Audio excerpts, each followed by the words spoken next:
Welcome to our channel. Today we how to subscribe with Betterment Workplace for employer match tracking easy tutorial step by step clearly.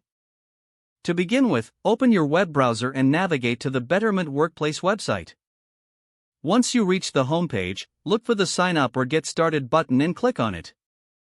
You'll be prompted to enter your email address and create a password. After inputting your details, click on the Create Account button to proceed. Next, check your email for a verification message from Betterment. Open the email and click on the verification link provided. Once your email is verified, return to the Betterment Workplace site and log in using your credentials.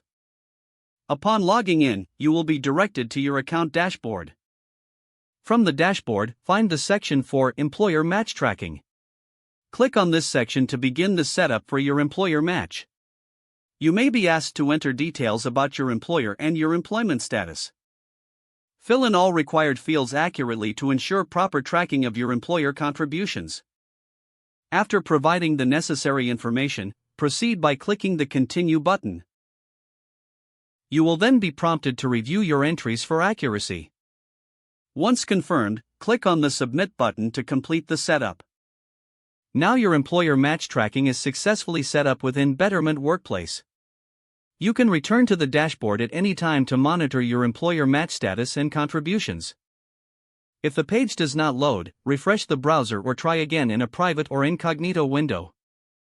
Make sure you are using the correct email address, then retype it carefully to avoid small typos. If your password is not accepted, use the Reset option and create a new strong password you can remember. Check your spam folder for verification or security. Enable two-factor authentication if available to improve account security and reduce unauthorized access risk. After signing in, review your profile details so your contact information and settings are accurate and current. If you see an error message, note it down and try again after restarting your device and internet connection. Log out when you finish, especially on shared devices, to keep your account and payment information secure. If the page does not load, refresh the browser or try again in a private or incognito window. Make sure you are using the correct email address, then retype it carefully to avoid small typos. If your password is not accepted, use the Reset option and create a new strong password you can remember. Check your spam folder for verification or security emails, then complete any requested confirmation steps.